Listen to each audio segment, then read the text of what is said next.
You're watching WSBT Channel 22 News at 6.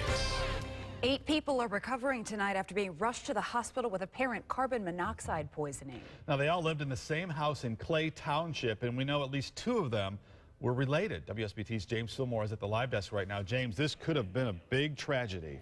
Well, of the 8 people, some were conscious and others were unconscious, Rick. Now, Deputy Fire Marshal Ron Melser says one of the people living there got home late and found someone on the ground and called 911. When firefighters got there, they smelled an odor. They used a detector and found very high levels of carbon monoxide. Turns out there was no power, so the people living there hooked up a generator. Firefighters say the generator was too close to the house and that the fumes were going into the home through a basement window that was left open. A neighbor says he spoke to a man living in the house who was taken to the hospital. He told this neighbor that he believed everyone who was taken to the hospital would be okay.